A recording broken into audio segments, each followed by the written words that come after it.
What if the people you trusted most, the ones you shared your bed, your secrets, and your heart with, turned on you in the dead of night? What if a simple road trip, a night of mini-golf and laughter in a sleepy Florida beach town, ended with your body beaten beyond recognition, wrapped in a sheet, and dumped like garbage in the woods? Tonight, on Real Horror 101, we're pulling back the curtain on one of the most disturbing true crime cases you will ever hear. 3 people, one toxic throuple, a tangled web of jealousy, control, alcohol-fueled rage, and unimaginable violence. This is the story of Aileen Seiden, a young woman who survived losing both parents as a child, only to lose her life in the most brutal way imaginable at the hands of the 2 people she thought loved her. By the end of this video, you'll be staring at your screen in disbelief, heart pounding, wondering how 3 adults in a so-called modern relationship could spiral so far into darkness. And just when you think you know what happened, what unfolds later will rip the floor out from under you. Stay with me. Hit that subscribe button right now and turn on notifications, because once you hear what happened inside room 15 of the Sportsman's Lodge, you won't be able to look away. This is Florida's Forgotten Coast and the nightmare that unfolded there on April 22, 2018. Let's go back to the beginning, April 21st, 2018. The sun is setting over Apalachicola, Florida, a quiet, picturesque coastal town known as part of the state's Forgotten Coast. Tourists come here for the fresh seafood, the pristine beaches, and the laid-back vibe that feels a million miles away from the chaos of Miami. On this particular evening, 3 individuals stroll out of the Red Pirate restaurant.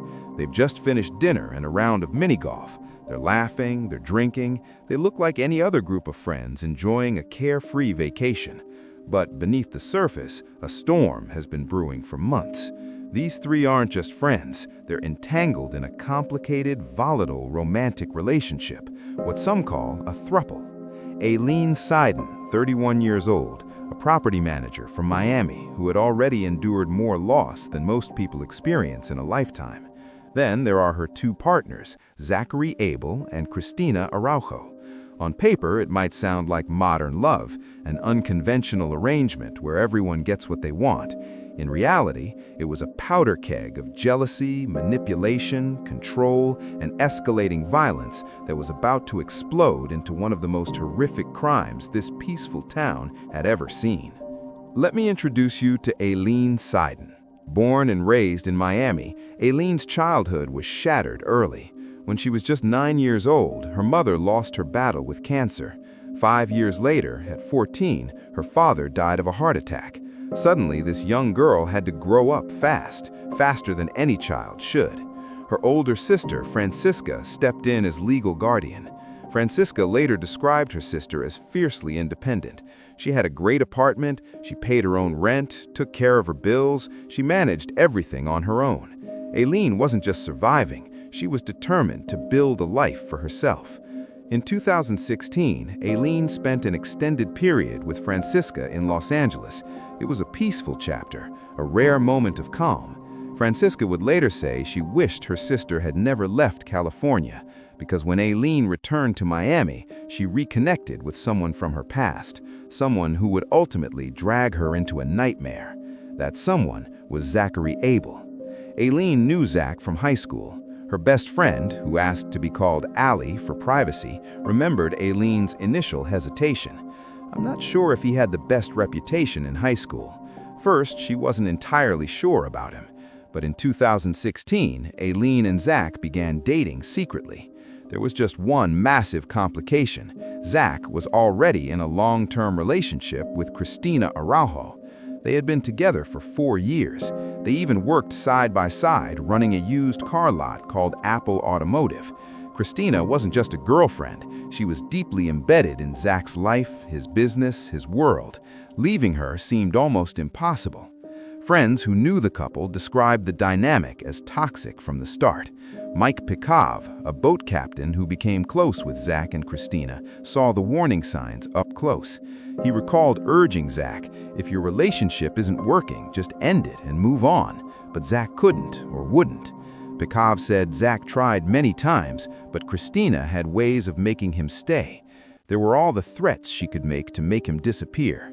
When Christina drank, she would say strange, menacing things, and she wasn't bluffing. Her dad was a major in the Palm Beach County Sheriff's Department, and she never let anyone forget it.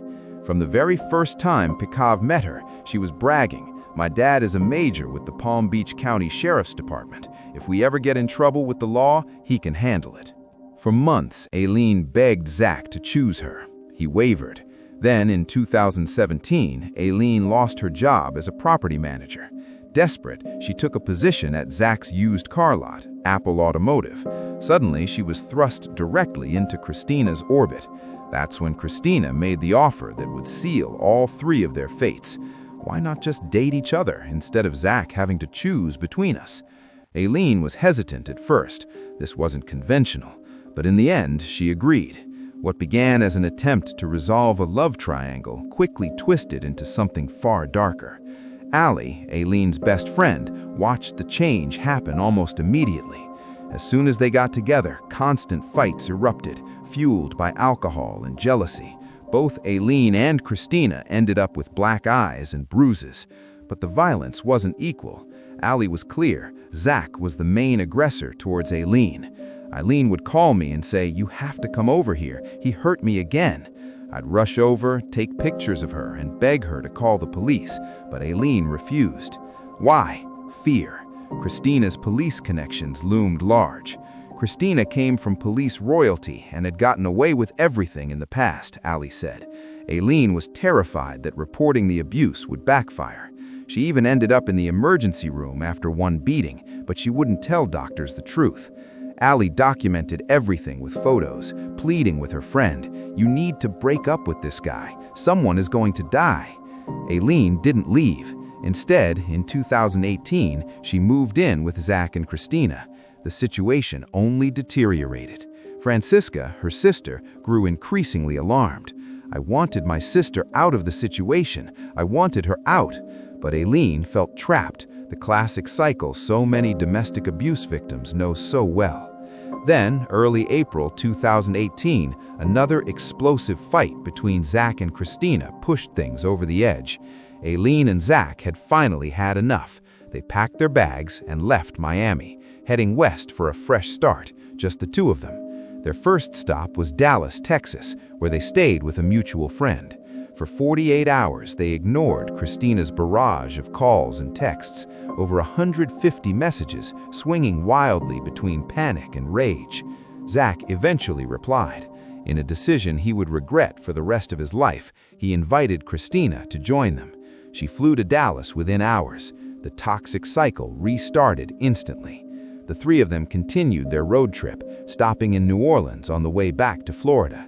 It was there that Aileen's fear reached a breaking point. She called her sister, Francisca, in terror. "I think they're going to kill me." Francisca screamed into the phone. "Aileen, run to the nearest gas station. Run! Leave that place." Aileen said she couldn't, but she tried to plan an escape anyway. Back in Florida, Aileen and Allie secretly arranged for Aileen to slip away. She was supposed to catch a Greyhound bus from Tampa and disappear from Zach and Christina's lives forever. But she never made it to that bus.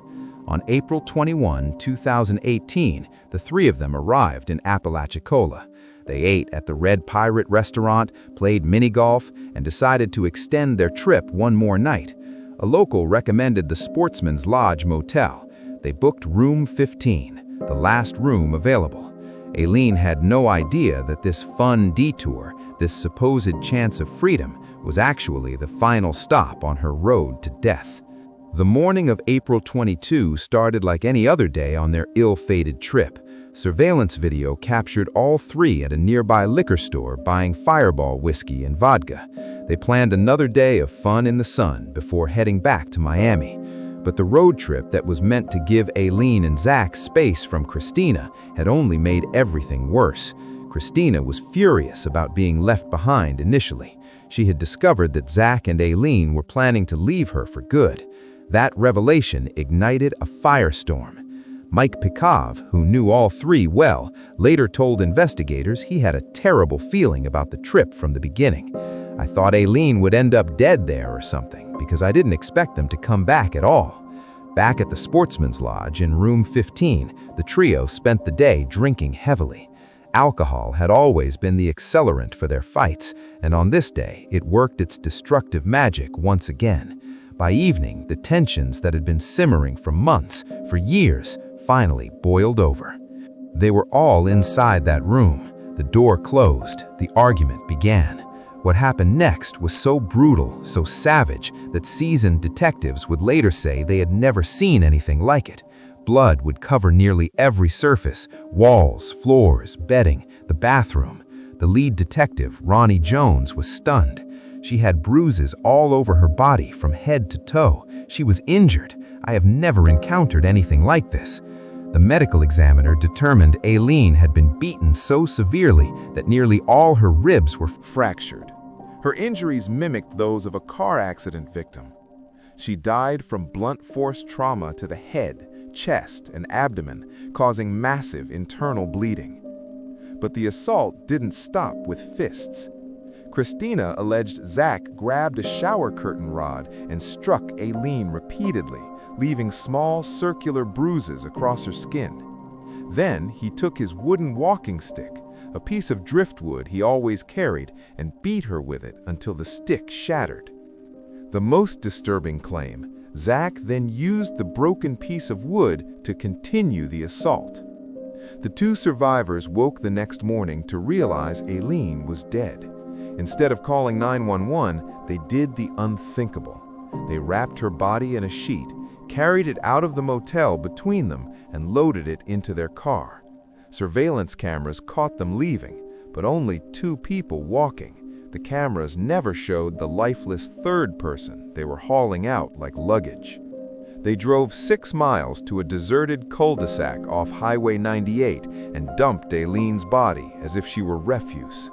Zach later described the callous act in chilling detail. I placed my foot inside the car, grabbed her by the arm and foot, and swung her into the woods. Back at the motel, they tried to clean up.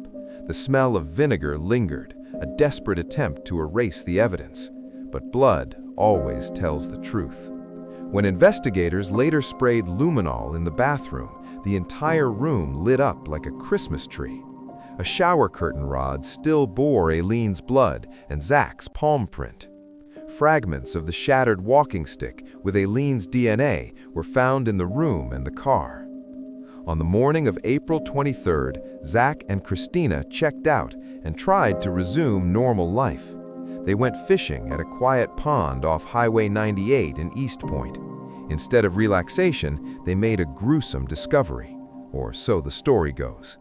The battered body of a young woman had been abandoned at the end of that desolate cul-de-sac. No ID, no purse, just Jane Doe for now. Lieutenant Ronnie Jones arrived and immediately recognized the horror. The level of violence was unlike anything I had encountered in my career. Within 24 hours, a housekeeper at the Sportsman's Lodge reported blood in room 15. The DNA matched. The victim was identified as Aileen Seiden. Police learned she had checked in with Zach and Christina. The couple had already fled to South Florida, planning to stay with their friend Mike Pekov. When they showed up at his door, Pekov asked the question burning in his mind, "Where is Aileen?" Christina's quick reply, "Oh, she ran away." Pekov didn't buy it. He pressed them. Zach eventually broke down crying and admitted she's dead. According to Pekov, Zach said Christina had killed Aileen while he slept and convinced him not to call 911. Pekov, terrified for his own safety, especially knowing Christina's police family connections, contacted Christina's father, Major Tony Araujo. He took Pekov straight to the sheriff's office to give a statement. Zach and Christina were arrested that same day. Both were charged with first-degree murder. The evidence was overwhelming: blood, DNA, fingerprints, the broken weapons, the cleanup attempt, the body disposal. Yet both pointed the finger at the other and insisted they were innocent. It would take nearly 6 years for justice. In 2023, Cristina Araujo accepted a plea deal, guilty to second-degree murder in exchange for testifying against Zach. She received 25 years. Having already served about 5.5 years by sentencing, she would be eligible for release in her late 50s. Zachary Abel's trial began in January 2024. Cristina took the stand and described the beating in detail.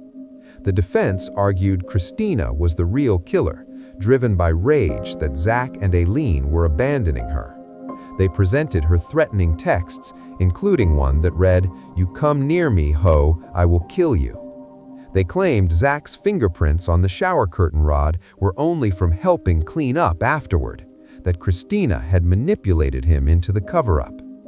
After 5 hours of deliberation, the jury found Zach guilty of second-degree murder.